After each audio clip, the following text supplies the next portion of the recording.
자, 오늘 우리 말씀 한번 보도록 하겠습니다. 오늘은요 창세기 26장 34절과 35절 말씀 같이 한번 보겠습니다. 네, 우리 두 구절 같이 한번 보실까요? 같이 한번 읽겠습니다. 에서가 40세에 해쪽 속의 브리엘의 딸 유딧과 해쪽 속 엘론의 딸 바스мет을 아르노 맞이하였더니 그들이 이삭과 리브가의 마음에 근심이 되었더라. 아멘. 네, 매미 잡아주셔서 감사합니다. 네, 괜찮죠? 네. 자, 오늘은요 우리 지난번과 이어서 한번 건강한 마음, 건강한 공동체로 이어가고자 합니다. 우리 지난 시간 그 나르시시스트를 우리가 좀 한번 살펴봤는데요. 이게 어떤 한 사람의 이야기라기보다 우리 모두의 이야기였고, 또한 우리 스스로를 조금 점검해 보는 시간이었습니다. 그래서 우리가 결론을 어떻게 내느냐, 건강한 자기 사랑을 했으면 좋겠다. 그리고 혼자보다는 함께 공동체가 이 문제를 같이 풀어나갔으면 좋겠다, 이런 이야기를 좀 해드렸습니다.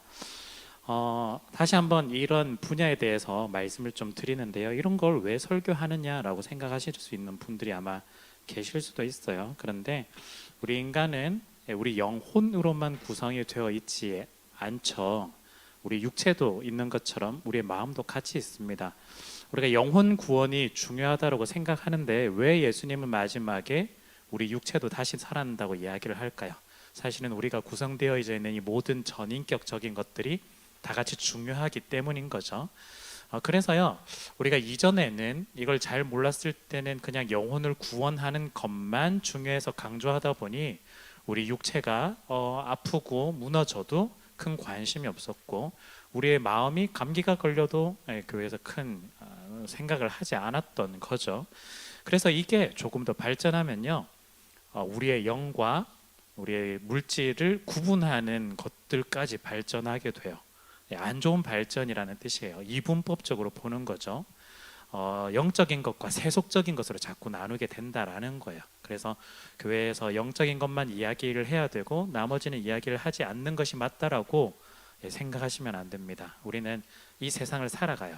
만약에 영혼만 중요하게 생각한다면요, 진짜 우리가 구원받는다면 구원받는 그 즉시 천국 가야죠. 그런데 왜 여전히 우리는 이곳 가운데 있을까요? 우리 지금 몸도 중요하고 우리의 삶도 중요하고요, 우리가 맺어지는 마음과 관계도 너무너무 중요하기 때문이에요. 이것들 속에서 천국을 함께 계속해서 맛보고 그림자처럼 누릴 수 있도록 우리에게 계속해서 하나님의 그 길을 걸어갈 수 있도록 인도해 주신다라는 거죠. 그래서 우리의 영혼만 중요한 것이 아니라 우리를 구성하는 모든 것들이 중요하기 때문에 이렇게 함께 좀 나누고 있습니다.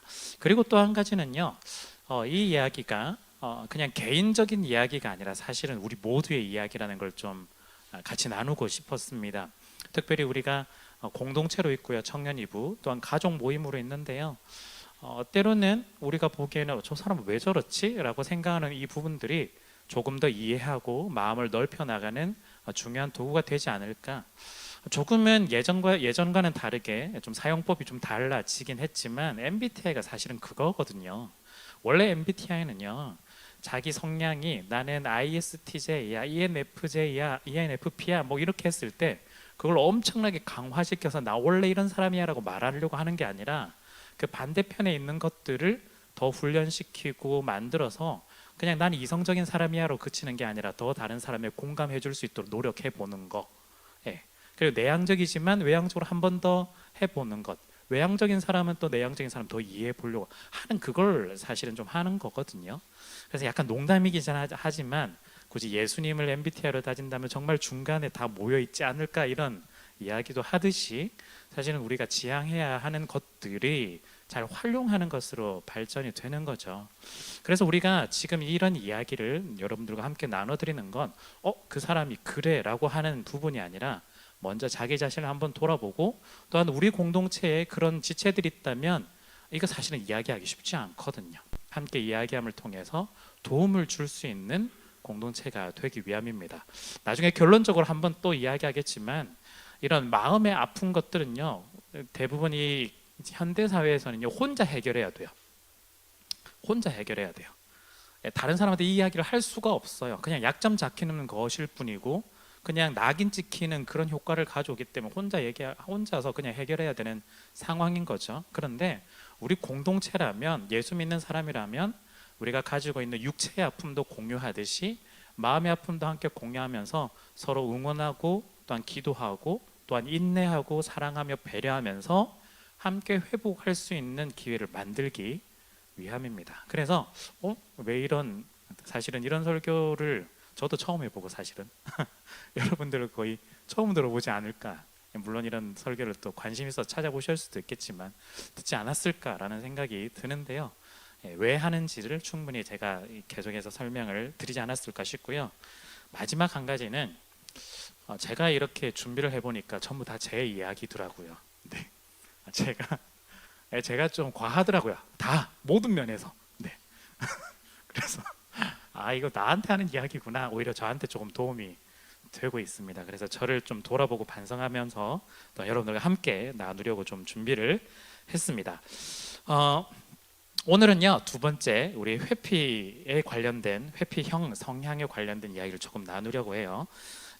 굉장히 쉽죠. 명칭 그대로 인간관계에서 회피하려고 하는 성향들, 또 문제를 맞닥뜨릴 때 도망치려고 하는 성향에 관해서 이렇게 회피성 성향이라고 규정을 좀 짓고 있습니다.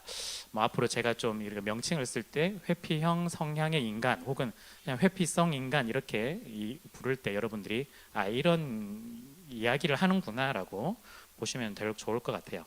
먼저요, 한번 찾아보니까 제가 완전 전문가가 아니라서 이게 완전히 맞는 건지는 잘 모르겠지만 회피형 성향 체크리스트가 있던데요. 7가지가 있어요. 한번 소식지에도 적어놨으니까 한번 보시죠. 먼저 첫 번째는 과하게 조심성이 많고 평소 부끄러움을 많이 탄다. 네. 두 번째는 자신을 좋아한다는 확신이 없는 사람들, 그 사람들하고의 관계를 가능하면 피하려고 한다. 세 번째는 비판이나 거절이 두려워서 대인 접촉과 관련된 직업 활동까지 피하려고 한다. 직업 선택이 있어서 이걸 이미 제거하는 거죠. 완벽하게 끝내지 못할 일은 아예 시도조차 하지 않는다. 네, 이건 완벽주의이시겠지만 또 뒤에 보면 또 설명을 좀 드릴게요. 다섯 번째, 메신저를 읽고도 카톡을 읽고도 답장을 잘 안 하고 쌓아두는 경우 엄청 많다. 그 다음에 여섯 번째, 누군가의 질문에 대부분 이렇게 대답하는 거예요. 글쎄, 아마도 그렇지 않을까라고 명확하게 대답하지 않는 경우가 훨씬 더 많다. 일곱 번째, 자신을 스스로 매력이 없는 열등한 사람으로 평가한다. 정확한지는 모르겠지만 3개 혹은 4개 이상이면 회피형 성향이 있다라고 이렇게 판단을 하더라고요. 자, 그렇다면 여러분들이 내 얘기인가? 한번 살펴보시면서 보시면 좋겠습니다. 회피형 성향의 특징을 조금 살펴보면요, 먼저요, 거절에 대한 두려움이 있어요. 인간관계에서 거절을 당하면 어떻게 하나라는 그게 가장 큰 기반으로 자리 잡고 있습니다. 그러다 보니 두 번째죠, 마음의 문을 잘 열지 못하는 경우가 되게 많아요. 자신에게 다가오는 사람과 관계를 하는데 잘 안 되면 어떻게 하지? 잘 될 것보다 안 될 것에 대해서 훨씬 더 걱정이 많은 거예요. 그래서 두려움이 앞서기 때문에 만나기도 전에 이미 좀 철벽을 치는 경향이 좀 있습니다. 그래서 마음의 문을 열기 어렵기 때문에 자기에게 다가오는 사람이 있거든요. 근데 내가 마음의 문을 안 열었지 상대방이 안 다가오는 건 아니니까요.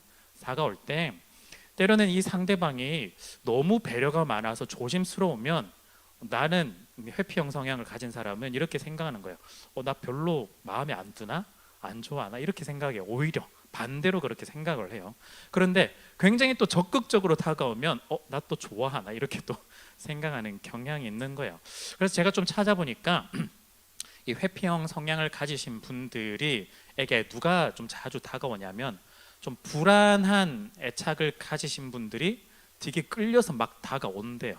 그리고 회피형도 굉장히 끌리고, 문제는 문제와 문제가 만나서 굉장히 안 좋은 상황으로 서로 몰고 가는 게 좀 문제이긴 한데요.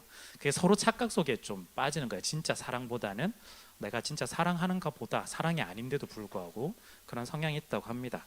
자, 그래서 세 번째 이어져 보면요, 마음의 문을 열기가 쉽지 못하기 때문에 마음의 문을 여는 것과 관련 있는 불편함을 잘 견디지 못해요.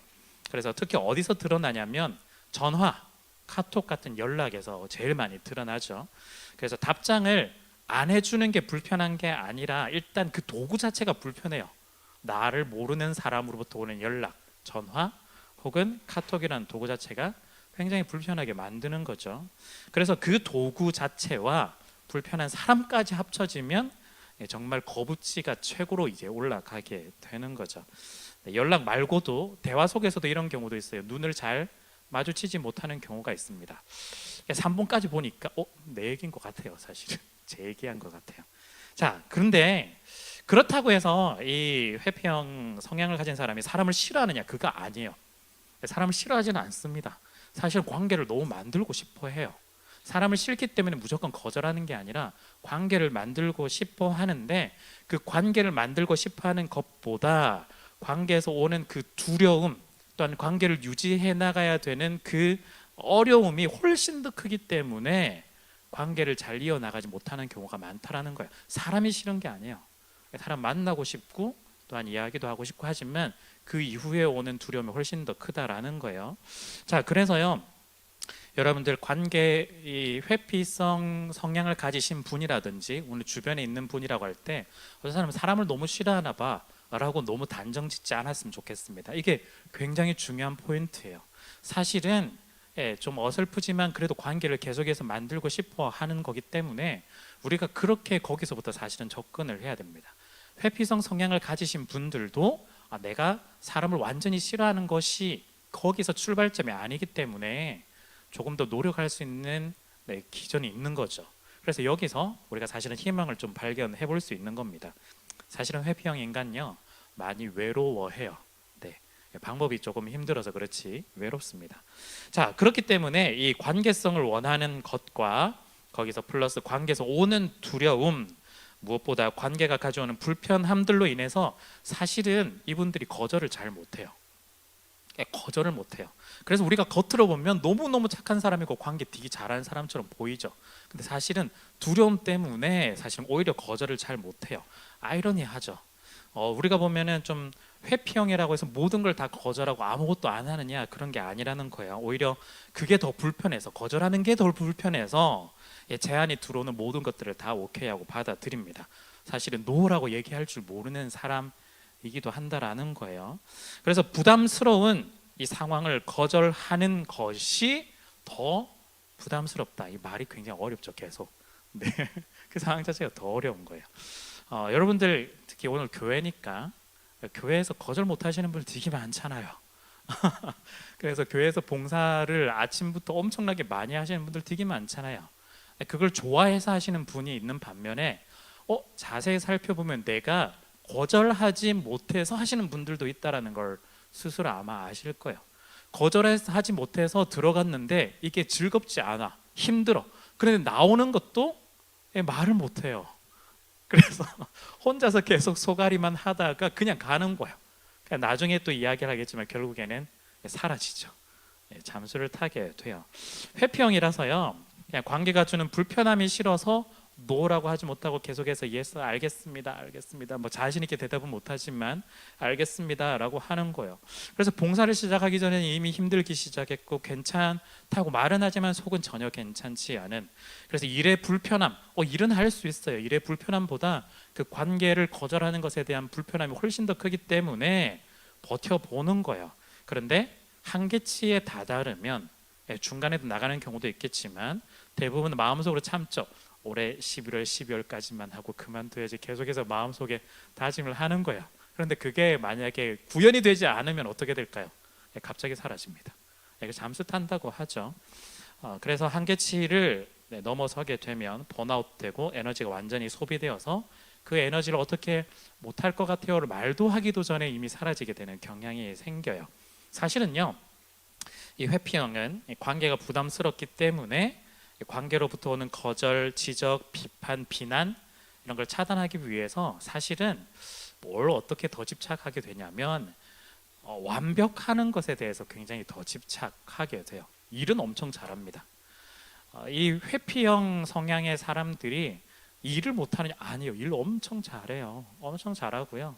그러니까 단지 관계가 그냥 부담스러운 거예요. 그렇지만 일은 엄청 잘해요. 나한테 들어오는 지적, 비난 잘 쉽지 않아요. 너무 힘들어요. 그렇기 때문에 오히려 더 완벽하게 하는 거죠. 완벽주의는요, 두 가지를 가져와요. 하나는요, 번아웃을 가져옵니다. 그래서 회피형 성향은 거의 대부분 번아웃에 빠지게 돼요. 그리고 하나라도 만약에 실수하거나 잘 못하게 되면 어떻게 될까요? 다음에 잘하면 되지, 이러지 못해요. 그냥 자괴감에 완전히 빠지게 되죠. 우리 지난번에 봤던 이제 나르시시스트 같은 경우에는 완벽주의를 오히려 자기 완전한 도구로 써서 그래 나 이 정도 능력 있어 잘해 막 이렇게 사용하는 반면에 회피형 인간에게 이 완벽주의는요 오히려 완벽하기를 원하지만 결과적으로는 자괴감을 가져오게 만드는 도구가 되어 버립니다. 그래서 마지막으로 이런 자신을 보면 어떻게 될까요? 잘하지 못하니까 또 열등감에 빠지게 돼요. 뭔가 이상하게 그 좀 발전적인 방향이 아니라 계속해서 좀 안 좋은 굴레로 좀 들어가는 것 같죠. 예, 스스로 판단하게 됩니다. 안 좋게. 그래서 쉽게 말하면 열등감 있는 존재로 여기게 돼요. 난 이런 것도 제대로 못하고 이런 말도 못하고 속으로는 답답해해요.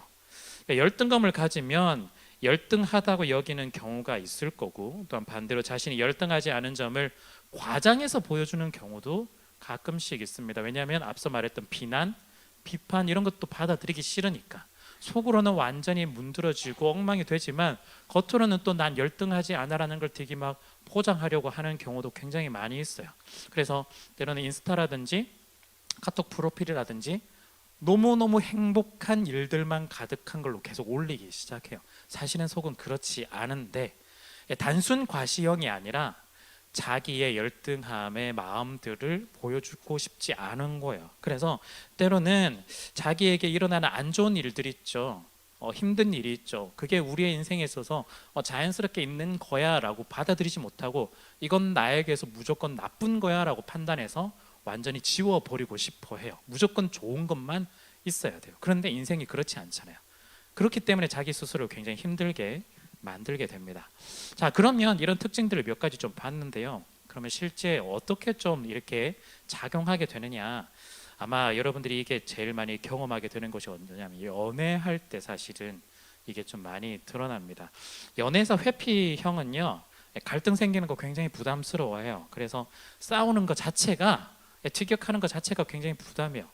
저는요 연애를 할때 많이 싸웠으면 좋겠다 하는 입장이거든요. 그래야 서로가 어떤 성향인지 알고 맞춰갈 수 있으니까요. 그런데 전혀 싸우지 않는다. 저는 솔직히 말하면 좀 불안합니다. 어떻게 될지 잘 모르는 느낌인 거죠. 만약에 그 중에 한 사람이 진짜 회피형이다라고 한다면 굉장히 마지막에 힘들 수도 있다라는 거죠. 회피형 같은 경우에는요 하고 싶은 말 싫은 소리 거의 하지 못해요. 앞서도 싫은 소리 거의 못 하잖아요. 그래서 거의 대부분 어떻게 하죠? 상대방이 다 맞춰줘요. 무조건 맞춰줘요. 다 맞춰줍니다. 그래서 연애 초반에서는요 뭐 서로 좋기 때문에 자기 성향하고 아니더라도 다 맞춰줄 수 있어요. 그런데 이게 건강한 마음을 가져서 맞춰주는 거하고는 좀 다른 거죠. 네. 그런 건 전혀 다릅니다. 그렇기 때문에 이건 굳이 맞춰주지 않아도 되는데 자기 의견 분명하게 이야기해도 되는데 그런데 그 얘기하지 않으면 좀 답답할 때가 있죠. 그런데 이제 상대방은 이제 착각 속에 빠지게 됩니다. 너무 사람 너무 좋아라면서 착각 속에 빠지게 되는 겁니다. 그런데 맞춰준다고 해서 마음을 열고 좋은 마음으로 다 맞춰줬을까? 네, 그렇지 않은 경우들이 있습니다. 여전히 마음을 열지 못하고 맞춰준 거야. 그래서 상대방이 나중에 대해서 이 사실을 알고 나면 또 실망해서 그 실망이 또 돌아오면 또 이제 반복적으로 안 좋게 돌아가게 되겠죠. 자, 그런데 문제는요 서로에게 좀 진지한 이야기가 필요할 때 문제가 발생했을 때입니다. 회피형은 결정적인 순간에 안 돼, 아니야, 싫어라는 말을 하지 못해요. 그래서 어떻게 할까요? 그 결정을 피하고 싶어 해요. 피하는 방법이 뭐가 있을까요? 잠수 타는 거예요. 네. 잠수 타는 방법입니다. 연락이 두절되죠. 그런데 이 잠수 탄다고 해서 그 사람이 모든 사람의 연락을 다 안 받는 건 아니에요. 갈등이 있는 사람하고만 안 받는 거예요. 자기가 생각하기에. 갈등이 없는 사람 연락은 또 돼요. 그래서 약간 이런 이야기를 들어보시면 또 그 자기 뭐 남자친구 여자친구 연락이 안 돼서 막 연락을 계속 하는데 안 되니까 결국 친구 하니까 갑자기 또 연락을 받아. 그러니까 더 화가 나. 막 이런 길들이 막 있죠. 그러니까 갈등이 부담스러워서 또한 도망하게 되는 거예요.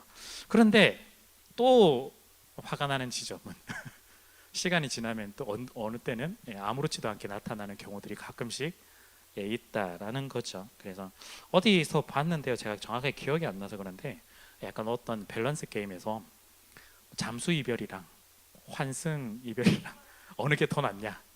차라리 환승이 낫다. 이런 얘기를 하더라고요. 차라리 이제 이유도 알고 화도 낼 수 있고 한데 잠수는 뭐 화를 낼 수도 없고 뭐라고 할 수도 없는 그런 상황이 자꾸 생기니까요. 그만큼 상대방에 있어서 굉장히 큰 스트레스를 가집니다. 혹시 이런 잠수 이별을 경험해 본 사람 중에 때로는 티격태격해서 싸우고 잘 풀고 했는데 때로는 싫은 소리도 하는 것 같은데 그래서 티격태격 했는데 그래서 결국에는 물론 나한테 맞춰주기는 했지만 잘 지냈다고 생각했는데 어느 순간 갑자기 사라졌다라고 한다면 대부분 그 케이스 같은 경우에는 자기의 한계치가 있는데 그 한계치까지 카운팅 했을 수도 있어요. 한 번, 두 번, 그래 이번까지 세 번, 그래 5번 되면 나 이제 그만둬야지. 그러니까 또 이제 다 맞춰줬다가 5번이 되면 그 다음부터는 사라지는 거죠. 알고 보면 또 그런 케이스들도 있습니다. 또 이번엔 직장은 어떨까요? 직장은 사실은 좀 더 심각할 수도 있어요. 직장에서 제일 큰 건 뭐냐면 문제에 있어서 연락에 관련된 문제죠. 연락을 했는데 회피형 성향이신 분들이 뭐 의도했든 의도하지 않았든 연락을 못 받는 경우가 생기는 경우가 있죠. 그 이후가 사실은 좀 문제예요. 회피형은요 연락이 오고 나서 어떻게 할까요? 부재중 전화가 왔어. 이거 제가 자주 쓰는 말이거든요. 답답하면 문자 하겠지. 약간 저 약간 그런 내 이야기인데 약간 필요하면 다시 연락하겠지. 정말 급하면 2번, 3번 연락 오겠지. 그때 받으면 되지 뭐 굳이 뭐 내가 제 이야기를 하더라고요. 네. 근데 이런 사람들 문자가 왔어요. 그렇다고 연락할까요? 안 해요. 네. 안 해요. 네. 부담스러움 절대 안 합니다. 네. 그래서 심지어 상대가 문자로 연락해 주세요 급합니다라고 했을 때 마지못해 하는 경우가 좀 있지 생각보다 이게 연락이 잘 안 됩니다. 그런데 이 회피형이 앞서 말씀드렸던 것처럼 일을 안 하느냐? 아니요. 엄청 잘해요. 완벽주의를 가지고 있어가지고 혼자서 일을 할 때는 너무 잘합니다. 그런데 문제는 협업할 때요. 같이 일을 할 때.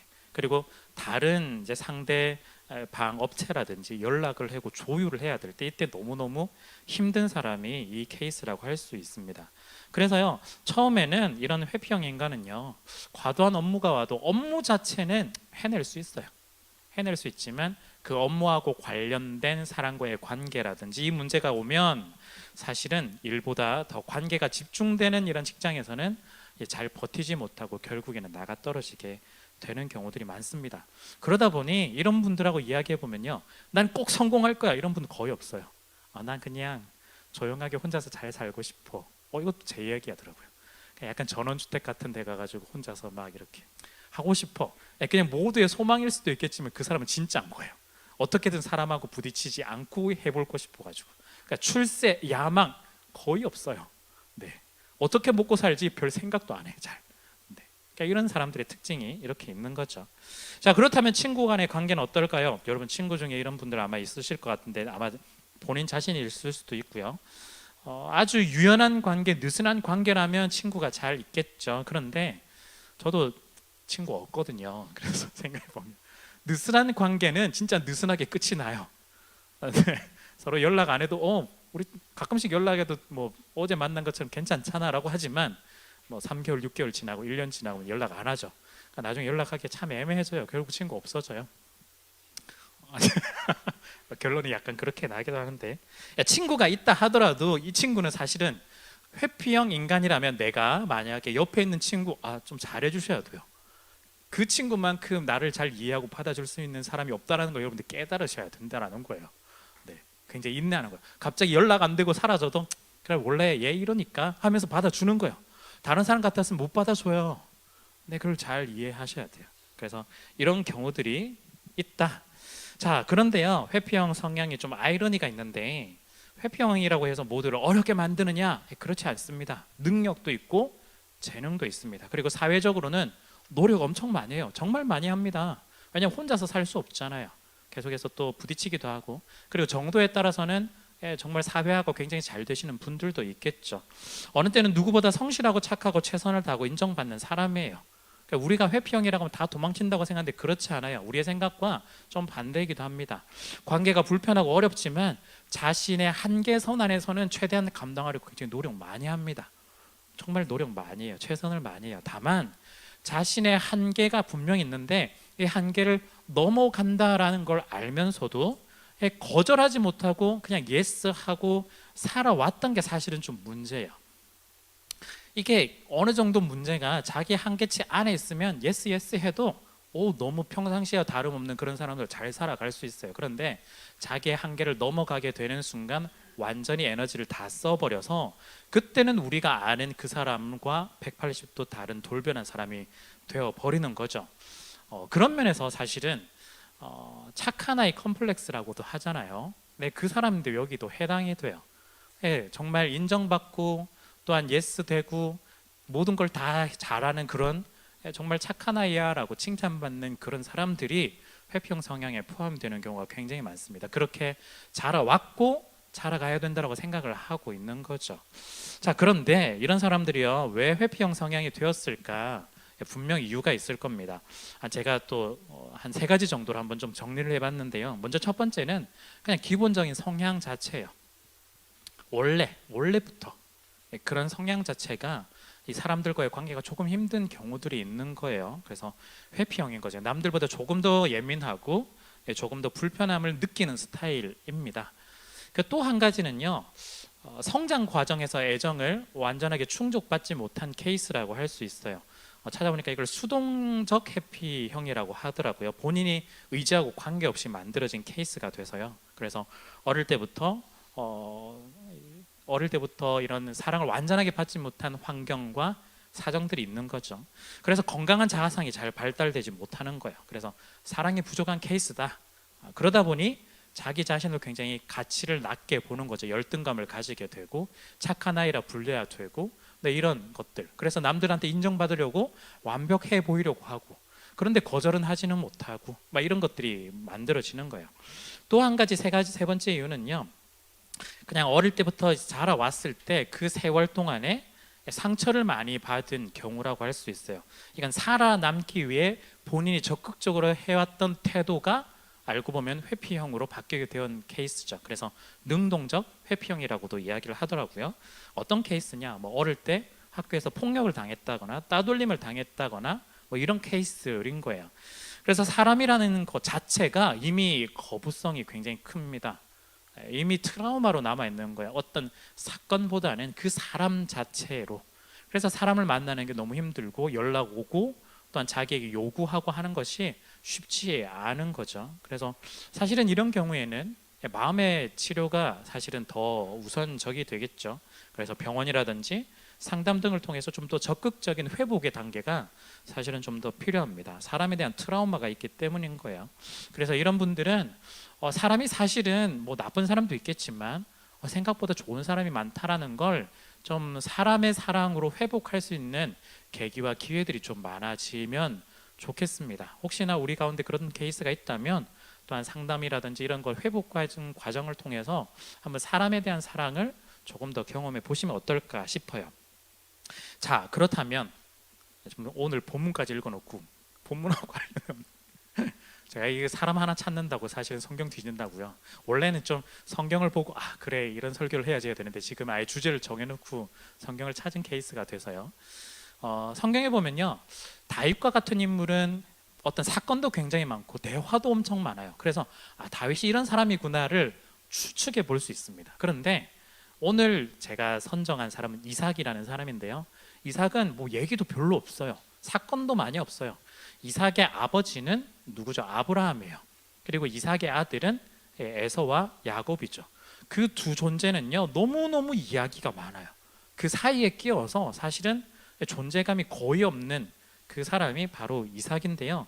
오늘 근데 제가 이삭을 좀 살펴보면 오늘 방금까지 말씀드렸던 이 회피형의 유형들 그런 태도들이 거의 이삭에게 해당되지 않을까 싶습니다. 이삭의 어린 시절 어땠냐면요, 어린 시절은요 자신이 첫째였는데 아버지하고 나이 차이가 몇 살일까요? 100살이에요. 네, 이거 생각해 보신 적 있나요? 여러분들의 입장에서 아빠와의 나이 100살, 엄마와의 나이 90살. 네. 사실은 할아버지 할머니거든요. 물론 할아버지 할머니의 손에 자라신 분들도 되게 건강하게 잘 자라잖아요. 그런데 완전히 지금은 엄마 아빠인데 거의 100살, 90살 이 정도 차이가 나는 거예요. 뭔가 좀 느낌이 다른 느낌의 성장인 거예요. 그리고 청소년기쯤 돼서는요, 자기 아버지가 할아버지가 자기를 제물로 바치려고 했어요. 네, 자기를 제물로 바치려고 했어요. 그림을 생각해 보면요, 저는 좀 상상력이 좀 많은 사람이라 100살도 아니고 100세에서 한 110 막 이렇게 넘어가고 있는데, 청소년기에 여러분들이 뭐 중고등학생 생각해 보면은 사실은 힘 엄청 세거든요. 할아버지가 막 잡아가지고 그래 이 막 밧줄 막 한다고 쉽게 막 잡힐까? 네, 예, 생각이 상상이 되시죠? 우리 아빠 왜 이렇게 힘이 세지? 막 110세인데 막 아니거든요. 생각해 보면 거의 뭐 그냥 잡혀줬다라고 봐야 돼요. 사실은 이삭이 사실은 그 상황을 알고 있는 거거든요. 예. 아버지와 하나님과의 관계를 알고 있고 자신의 지금 운명에 대해서 지금 체념을 했거든요. 사실 그렇기 때문에 아버지가 자기를 죽인다고 했을 때 뭐 밧줄로 묶고 했을 때 그냥 묶여지는 거예요. 그냥 자기가 그냥 몸을 내어 놓은 거예요. 그러니까 그 관계에 그 의미가 있는 거예요. 그런데 그게 여러분들 생각에 진짜 여러분들의 부모가 여러분들을 막 죽이려고 했다, 그게 상처로 남지 않았을까요? 트라우마처럼. 아무리 성경은 그냥 텍스트처럼 지나간다고 하지만 이삭의 마음에는 아무리 그래도 하나님 뭐 어쩌고 저쩌고 해도 그 상처가 없다고는 말할 수가 없을 거예요. 이삭이 잘 알고 있는 거예요.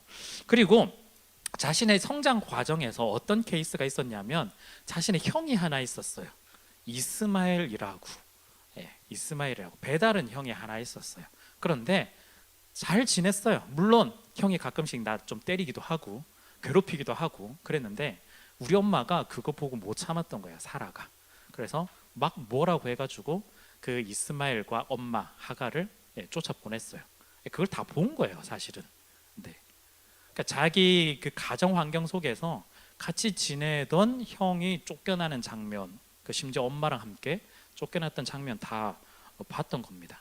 그러니까 그 이유가 누구 때문이었을까요? 자기 때문이에요, 심지어. 네.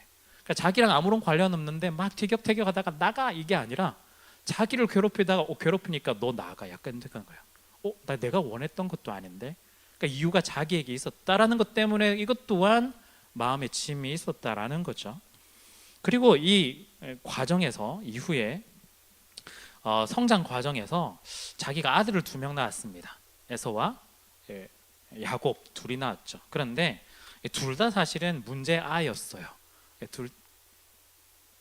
둘 다 문제아였습니다. 하나는요, 하나님하고 관계없이 굉장히 거칠게 다녔던 친구였고요. 그러니까 자기 마음대로 했습니다. 그리고 둘째 야곱은요, 너무너무 영악했어요. 아빠 엄마도 혀를 내두를 정도로 힘든 그런 두 아들, 약간 양극의 아들을 자기가 계속해서 키워왔던 거죠. 그래서 그리고 이삭의 경우에는요, 오늘 본문을 계속 읽지는 않았지만 어떤 사건이 하나 있냐면 이삭에게 일어난 거의 유일한 사건 중에 하나인데 우물과 관련된 사건이 있어요. 지금이야 우리 한국에서는 물이 뭐 아주 흔하지만 거기에서는요, 물이 너무너무 귀해요.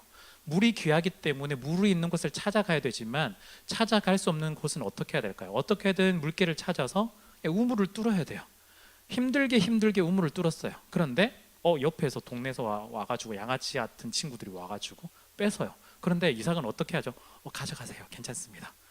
그런데 이걸 한 번이 아니에요. 계속해서 가져가세요. 왜일까요? 부딪히고 싶지 않은 거예요. 갈등을 피하고 있는 거예요, 계속해서. 거의 마지막에 가서야 갈등이 없을 때 와, 역시 하나님 최고, 막 이렇게 이야기하는 거예요. 네, 지금 이 상태인 겁니다. 여러분, 지금 방금까지 이삭에 관련된 이야기를 성경에 있는 것들을 약간 좀 상상이긴 하지만 그 마음을 좀 살펴봤는데요, 충분히 이삭이요, 어떤 상처를 가지고 자기가 이 문제에서 도망치고 싶은, 자꾸 나보고 너 때문에 나갔어, 너 때문에 이렇게 됐어 라는 것들을 듣기 싫어서 도망쳐왔던 그 과거의 행적들을 우리가 충분히 알 수 있다라고 확인해 볼 수 있습니다. 오늘 본문에서는요, 자기 첫 번째 아들 에서가요, 이방 여인을 아내로 삼는 장면이 나와요. 그런데 근심에 가득했다, 이렇게 이야기해요. 우리가 지금 오늘 현대 사회에서는요, 여러분들이 보시기에 뭐 근심이 있을 수도 있지 하고 넘어갈 수 있는 본문이에요. 왜냐하면 지금 뭐 부모님 뭐라고 할 수 없잖아요. 지금 또 여러분들 사정에 교회 안 다니시는 분 만나는 게 쉽지가 않잖아요. 네, 다 상황을 이해가 할 수 있는데, 그 당시를 생각해 보면요, 아버지라는 가부장 제도였으니까 아버지라는 존재가 유산도 본인이 다 가지고 있고 본인이 다 결정할 수 있고 본인이 모든 축복을 줄 수 있는 상황에서 첫째가 이렇게 한다면 분명히 얘기를 할 수 있어요. 얘기를 못해요. 그런데 왜 못할까? 예, 얘기해서 첫째가 아버지 정말 성격 깐깐하시 뭐 이렇게 나오면 이삭은 너무 힘든 거예요. 그 상황 자체가 우리 집안에 싸움 나는 게 힘들어. 그리고 와이프 리브가도 사실은 야곱처럼 한 성격해요.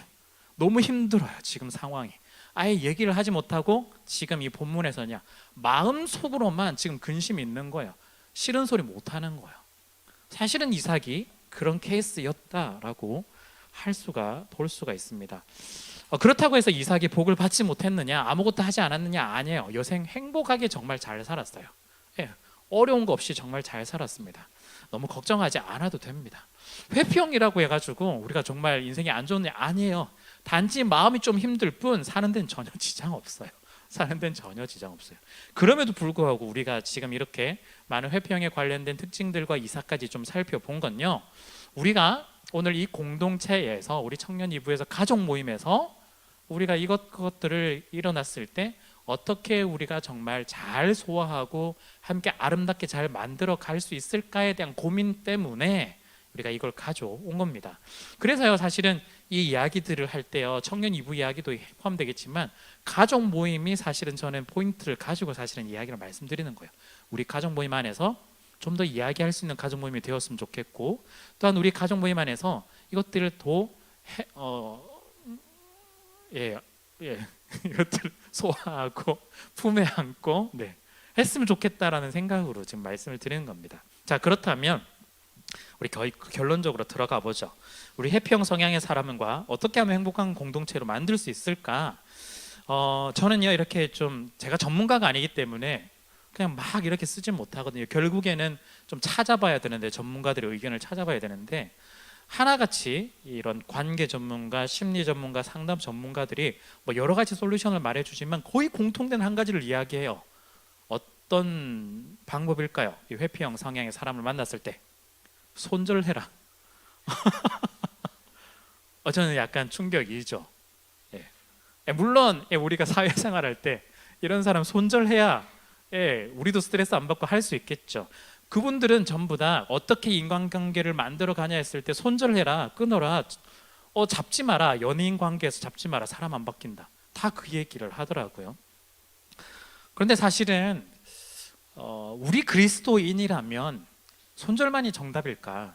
세상은 우리를 보고 손절하라고 이야기를 하지만 우리가 다 손절한다고 한다면, 여러분이 저 손절하고 저도 여러분들 손절하면 얼마나 불행한 청년 이부가 되겠어요. 교회가 되겠어요. 우리가 한 몸이라고 해놓고, 우리가 한 몸이라고 하지만 물론 완벽하지 않죠. 완전하지 않아요. 부족한 거 너무 많아요. 그렇지만 그래도 한번 해보는 거잖아요. 손절이 정답은 아닌 거예요. 그래서 여러분 혹시나 뭐 유튜브를 봤을 때 이런 회피형 성향이 관련돼서 궁금해서 찾아봤는데 어떻게 해야 되냐? 손절하세요. 이 이야기 들으면은 그렇구나 하고 손절해야지, 이렇게 넘어가시면 안 된다라는 거예요. 우리 함께 만들 필요가 있는 거죠.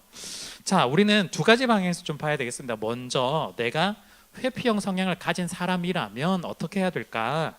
먼저 첫 번째는요, 회피를 했을 때 주어지는 결과를 본인이 좀 아셔야 돼요. 쉽게 말하면 도망쳤을 때 일어나는 결과를 본인이 그림을 그리셔야 돼요. 한마디로 내가 어떤 존재인지를 알아야 된다는 거예요. 결과를 알아도, 물론 이런 성향의 사람들은 초반에는요, 결과를 알아도 잠수를 타요. 결과를 알아도 잠수를 타겠지만, 그럼에도 불구하고 중요한 건 잠수를 탔을 때 그 이후에 따라오는 후폭풍, 결과가 어떻다라는 걸 본인이 아셔야 된다라는 거예요. 이게요, 특히 회사라든지 직장에서 여러분들이 이런 일들, 꼭 잠수가 아니더라도 문제를 해결하는 데 있어서 비슷한 일들이 반복되면 어떻게 될까요? 무능하다고 낙인 찍혀요. 아무것도 못해요. 그리고 여러분들이 계시는 그 업계가 굉장히 좁은 업계면 이직하기도 힘들어요. 네, 완전히 다른 일들을 해야 될 수밖에 없는 상황입니다. 그러면 이런 성향의 사람들은 어떻게 생각해요? 그래, 나는 무능하구나라고 스스로 자꾸 생각하게 되는 거예요. 아니야, 무능하지 않아요. 얼마나 재능 있고 능력이 있는데. 그런데 여러분들의 그 한계치를 넘어갔다는 것 때문에 이런 쉽게 결정을 해버리는 순간 나는 무능하지 않은데 무능하게 돼버리는 일들이 발생하기 때문이에요. 그래서 그 결과를 여러분들이 아셔야 됩니다. 그래서요, 여러분들 이걸 스스로 깨달아서 문제를 부딪혀보고 또한 문제를 넘어서기 위해서 좀 노력을 하실 필요가 있습니다. 물론 처음부터 큰 문제를 다 해결할 수는 없겠지만 조금이라도 그래도 내가 한번 더 노력해 볼 필요가 있다라고 얘기하는 거예요. 앞서 말씀드렸던 전문가분들께서 왜 손절하라고 하느냐, 그 이유가 뭐냐면요, 회피형 성향은 자기 중심적이기 때문이다라고 이야기를 해요. 자기 중심적으로 생각하니까 남들이 이 일을 같이 하고 있는데 어떻게 되든 상관없어 그냥 끊어버리니까 그런 사람하고 같이 일하면 안 된다라고 자꾸 이야기를 하는 거예요. 우리 뒤에 있는 후폭풍 결과 책임을 우리가 질 줄 알아야 됩니다. 그래서 두 번째는요, 불편함을 견뎌내는 연습을 하셔야 돼요.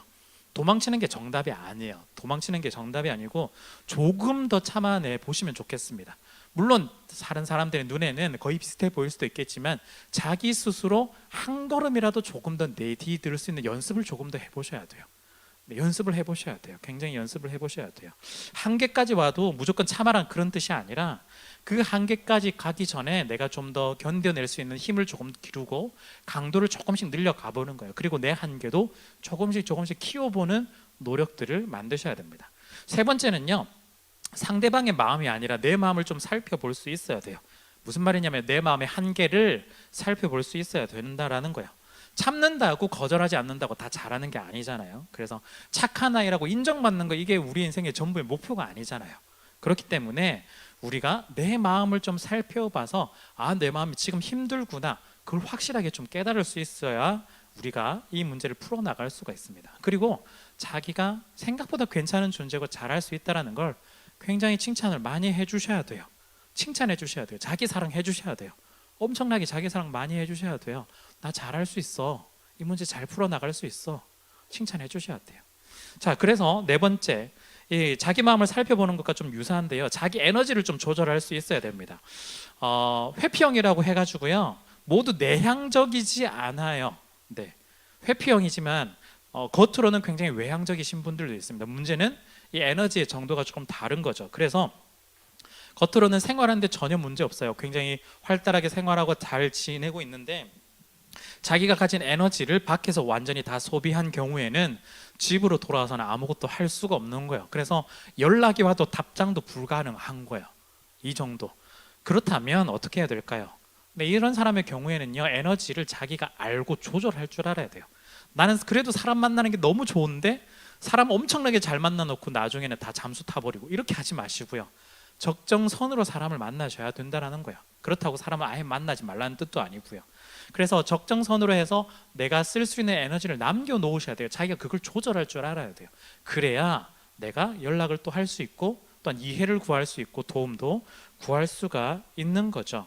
그래서 여러분들이 자기 자신의 에너지와 다르게 과하게 사람을 만나면 병나게 되어 있어요. 이거 어떻게 비유하면요 되냐면요, 운동 좋아하시는 분 있잖아요. 나 운동 너무 좋아하니까 축구 하루에 막 3시간 4시간 막 뛰었잖아요. 다 병나요. 죄송하지만 여러분들 지금 20대 초반 아니거든요. 병나요. 자꾸 20대 초반이라 생각하고 옛날에는 막 밤새서 축구해도 아무 문제 없던데 지금 문제 있어요. 병나요. 식사하는 거, 나 옛날에 엄청나게 잘 먹었다고 지금도 막 열심히 과식하면 체해요. 똑같습니다. 우리가 사람을 만나고 에너지를 쓰는 이런 한계가 있는 사람들은요, 자기가 사람 만나는 것 때로는 너무 좋다 해서 막 과하게 만나다 보면 이미 에너지를 넘어가는 거예요. 적정선이 있는 거예요. 그걸 좀 찾아보셔야 돼요. 자, 그 다음에 좀 중요한 부분인데요, 5번째, 잠수를 탈 수 있어요. 네, 무조건 타지 말라는 뜻 아닙니다. 타더라도 잠수 타기 이전과 이후가 좀 중요합니다. 에너지를 어느 정도 조절할 수 있는 능력을 좀 갖춰야 되고요. 그래서 잠수 타기 이전에 자기 상황을 정말 짧게라도 친구한테 이야기해 줄 수 있어야 돼요. 아니면 일하시는 분들하고 함께 나눌 수 있어야 돼요. 잠수 타는 이유, 사실은 내가 지금 답을 해주고 싶은데 너무 피곤해서 그런데 오늘 조금 쉬었다가 나중에 괜찮아지면 연락할게, 이 정도 얘기를 해주셔야 돼요. 그래야 상대방은요 이해를 하고 받아들이게 돼요. 그런데 연락을 했는데 숫자 1이 안 없어져. 그리고 어떨 때는 1이 없어졌는데 이틀이 지나도 답이 안 와. 그건 사람이 굉장히 기분 나쁘거든요. 그 생각보다. 그렇기 때문에 잠수를 타기 이전에도 사실은 내가 나중에 연락할게. 혹시나 내가 잊어버리면 그때 한 번 더 연락해 달라. 뭐 이런 정도라도 여러분들이 조금 노력을 하실 필요가 있고요. 그 다음에 잠수 탄 이후에도 굉장히 중요합니다. 잠수 타고 나서 나 어느 정도 시간이 지나서 갑자기 나타났어요. 그런데 대부분 실수하는 게 뭐냐면 잠수를 탔던 이유를 설명하지도 않고 사과하지도 않는 경우가 되게 많은 거야. 아무 일도 없다는 듯이 갑자기 나타났는데 그럼 상대방들은 굉장히 기분 나쁘거든요. 나타나가지고 잘 지냈어. 당연히 못 지냈지. 이야기를 해주셔야 돼요. 내가 왜 그런 일이 있어서 이렇게 됐고 사실은 너무 미안하다. 근데 앞으로 이렇게 된다면 좀 도와달라. 약간 이런 과정이 있어야 이해해주고 인내하면서 같이 품어나갈 수가 있습니다. 마지막 6번째는요. 이것도 제가 뭐 알려드린 게 모든 솔루션은 아니지만 이 솔루션이 안 된다라고 한다면 진지하게 상담을 받으셔야 돼요. 네, 진짜입니다. 중요합니다. 네, 그래서 상담을 받으시고 또한 깨우쳐가는 극복의 과정이 좀 필요하겠습니다. 자, 그렇다면 이제 두 번째 방향, 우리 공동체가 취해야 될 태도예요. 제가 너무 중요하다고 생각하는데 왜냐하면 초반에 말씀드렸지만 우리가 이런 마음의 아픔들이 있을 때 뭐 우울증 같은 경우에는 마음의 감기라고도 이야기하죠. 하는데 대부분 다 혼자서 해결해야 돼요. 그게 너무 힘든 거예요. 사실은 이걸 얘기할 수도 없고 그렇다고 얘기한다고 해결이 되는 것도 아니겠지만 얘기할 때 그냥 상담 선생님, 병원에서 선생님밖에 얘기할 수가 없어요. 그런데 거기는 그냥 약간 이제 직업이기 때문에 받아주는 데 있어서 우리가 또 어쩌면 또 여러 사람들 중에 한 명일 수도 있잖아요. 그런데 또 우리가 느끼기에는 나만 굉장히 좀 소중하게 여겨줬으면 하는 바람도 좀 있는데 혼자서 해결하기 참 쉽지 않아요. 굉장히 시간도 좀 걸리고요. 그런데 우리가 믿는 사람, 교회가 너무 좋은 점은요, 함께 할 수 있다라는 거예요. 함께 빨리 회복할 수 있습니다. 그래서 첫 번째는 우리가 이런 회피형 성향의 사람들을 우리가 지체 중에 있다면 우리는 시간을 그들에게 주어야 돼요. 시간을 드려야 돼요.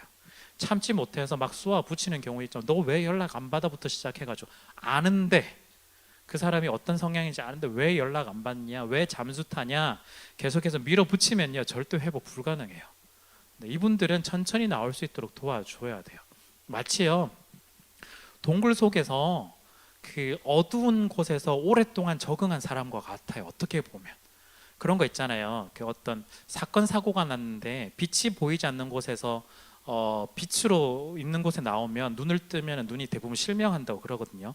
오랫동안 빛을 못 봐서 어둠에 익숙해졌는데 갑자기 빛을 보면 실명한다고 그래요.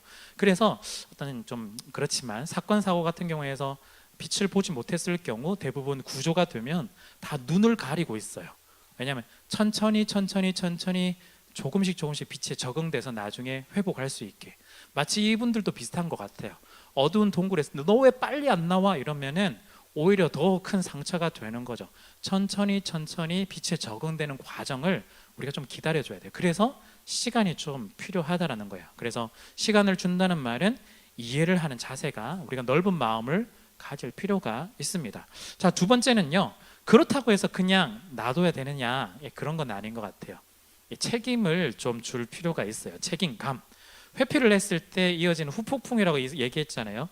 회피를 했을 때 이어지는 결과에 너 책임질 수 있어야 되라고 미리미리 계속해서 얘기를 해줄 필요가 있습니다. 그래서 너 왜 잠수 탔어? 이게 아니라 너 왜 잠수 타서 나 안 보기로 결정했어? 약간 이런 식으로 결정이란 단어에 방점을 찍어서 나 그런 결정하는 거 아니라고를 좀 받아들이게 만들 필요가 있는 거야.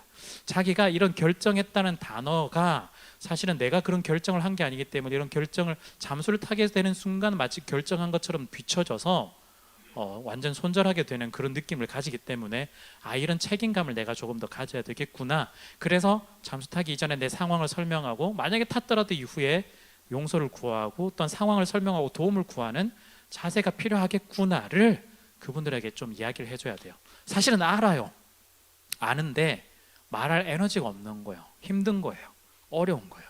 그러니까 우리가 알기 때문에 미리미리 조금씩 얘기해 줄 필요가 있고 시간을 기다려 줄 필요가 있는 거죠. 그리고 마지막 세 번째, 네, 이 모두가요, 이 회피형 사람은 관계를 싫어하는 게 아닙니다. 그냥 단지 그 관계로 이뤄지는 어려움들, 유지하기 위한 어려움들이 더 크기 때문이죠. 그래서 방금 동굴 이야기도 했지만 천천히 자연스럽게 신압으로 익숙해질 수 있도록 도움을 줄 수 있어야 되겠습니다. 제가 만난 사람들 중에서는요, 어떤 사람들보다 이 회피형의 사람이 우리의 영성이라든지 경건이라든지 훨씬 더 좋은 사람 사실은 더 많이 봤습니다. 네, 제가 만난 사람들 중에서는요. 그래서 그 사람들이 회피형이라고 해서 신앙이 이상하거나 절대 그렇지 않아요.